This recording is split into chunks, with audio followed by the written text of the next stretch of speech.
Assalamualaikum warahmatullahi wabarakatuh.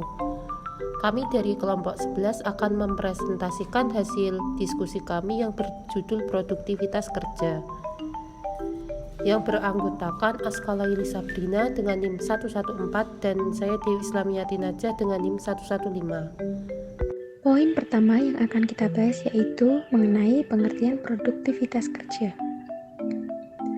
Produktivitas kerja adalah suatu ukuran daripada hasil kerja atau kinerja seseorang dengan proses input sebagai masukan dan output sebagai keluarnya, yang merupakan indikator daripada kinerja karyawan dalam menentukan bagaimana usaha untuk mencapai produktivitas yang tinggi dalam suatu organisasi. Poin kedua yang akan kita bahas yaitu mengenai faktor-faktor yang mempengaruhi produktivitas kerja. Nah, di sini kan ada beberapa faktor. Faktor yang pertama yaitu perbaikan secara terus-menerus. Maksudnya yaitu bahwa seluruh komponen organisasi harus melakukan perbaikan terus-menerus. Pandangan ini bukan hanya meriwayatkan pada salah satu kiat dalam mengelola organisasi dengan baik. Pentingnya etos kerja ini terlihat dengan lebih jelas apabila diingat bahwa suatu organisasi selalu dihadapkan kepada tuntutan yang terus-menerus berubah, baik secara internal maupun eksternal. Yang kedua yaitu peningkatan mutu hasil pekerjaan. Berkaitan dengan upaya melakukan perbaikan secara terus-menerus, ialah peningkatan mutu hasil pekerjaan oleh semua orang dan semua orang komponen organisasi. Jika secara tradisional, jenis kegiatan yang diselenggarakan oleh semua satuan kerja, baik pelaksana tugas pokok maupun pelaksana tugas penunjang dalam organisasi. Nah, yang ketiga yaitu pemberdayaan sumber daya manusia. Memberdayakan sumber daya manusia mengandung beberapa kiat, antara lain yang pertama yaitu mengakui hakikat dan martabat manusia. Yang kedua, manusia mempunyai hak-hak yang bersifat asasi dan tidak ada manusia lain termasuk manajemen yang dibentukkan untuk melanggar hak-hak tersebut. Yang ketiga, satu kiat yang terbukti ampuh dalam pemberdayaan sumber daya manusia dalam organisasi adalah penerapan gaya manajemen yang partisipasi melalui proses demokrasi dalam kehidupan berorganisasi. Dan yang terakhir yaitu perkayaan mutu kekayaan. Nah, yang keempat yaitu filsafat organisasi. Maksudnya yaitu sesungguhnya titik tolak perumusan etos kerja bersifat filsafat yang pada mulanya dirumuskan oleh para pendiri atau yang biasa disebut dengan founding father organisasi yang bersangkutan. Salah satu bentuknya yang dewasa ini dikenal makin meluas di kalangan bisnis adalah TQM atau Total Quality Management, yakni suatu kredo manajemen yang menekankan pentingnya pendekatan menyeluruh atau holistik dalam mengelola suatu organisasi. Sesuatu yang menonjol dalam filsafat manajemen tersebut terdiri dari A. Fokus perhatian pada kepuasan pelanggan. Yang B. Pemupukan loyalitas. Yang C. Perhatian pada budaya organisasi. Dan yang D. Pentingnya ketentuan formal dan prosedur. Selanjutnya ada faktor-faktor yang mempengaruhi produktivitas kerja menurut Anoraga, yaitu pekerjaan yang menarik, upah yang baik, keamanan dan perlindungan dalam pekerjaan, penghayatan atau maksud dan makna pekerjaan, lingkungan atau suasana kerja yang baik, promosi dan perkembangan diri mereka sejalan, merasa terlibat dalam kegiatan-kegiatan organisasi, kesetiaan pimpinan pada diri karyawan, dan disiplin kerja yang keras. Selanjutnya kita akan membahas tentang PHK. Menurut KBBI, PHK adalah pengakhiran hubungan kerja karena suatu hal tertentu yang mengakibatkan berakhirnya hak dan kewajiban antara pekerja dan perusahaan. Hal ini dapat terjadi karena pengunduran diri, pemberhentian oleh perusahaan, atau habis kontrak.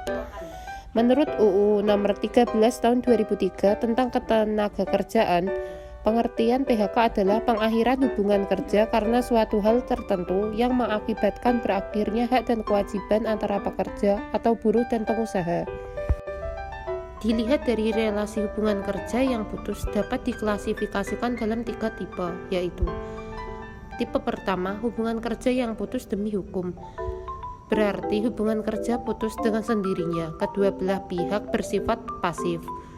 Tipe kedua, hubungan kerja yang diputuskan oleh pihak buruh berarti buruh aktif untuk diputuskan hubungan kerjanya. Yang ketiga, hubungan kerja yang diputuskan oleh pengadilan, berarti masing-masing pihak meminta kepada pengadilan negeri agar hubungan kerjanya diputuskan berdasarkan alasan tertentu. Alasan pemberian pesangon jasa dan ganti rugi. Uang pesangon adalah pembayaran berupa uang dari pengusaha kepada pekerja sebagai akibat adanya pemutusan hubungan kerja. Tujuan pemberian pesangon adalah sebagai bentuk tanggung jawab perusahaan kepada karyawan yang tidak lagi mendapatkan upah setelah terkena PHK. Sehingga uang pesangon yang didapat bisa dipergunakan untuk memenuhi kehidupan sampai mendapatkan pekerjaan lagi. Alasan-alasan terjadinya PHK. Yang pertama, terjadi efisiensi atau force majeure yang menyebabkan perusahaan tutup.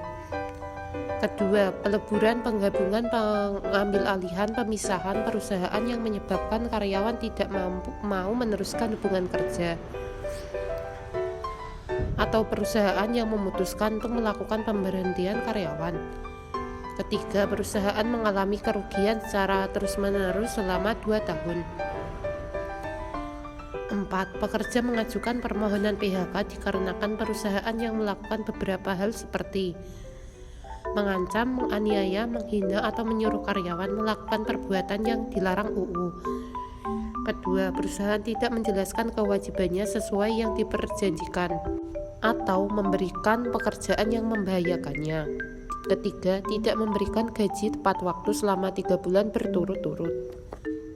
Ada juga alasan lain seperti karyawan yang sudah memasuki masa pensiun atau meninggal, lalu pekerja sakit atau cacat yang disebabkan kecelakaan kerja yang membuatnya tidak bisa bekerja setelah 12 bulan.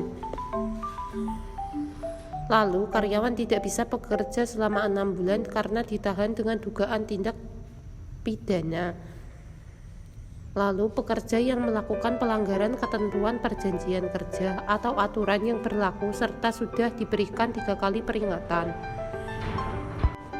Yang terakhir, karyawan yang mangkir kerja selama 5 hari berturut-turut atau lebih tanpa adanya keterangan tertulis atau bukti, bahkan perusahaan sudah memberikan panggilan selama 2 kali. Perhitungan uang pesangon akibat PHK. Pertama, masa kerja kurang dari 1 tahun sama dengan 1 bulan upah. Yang kedua, masa kerja 1 tahun atau lebih tetapi kurang dari 2 tahun sama dengan 2 bulan upah.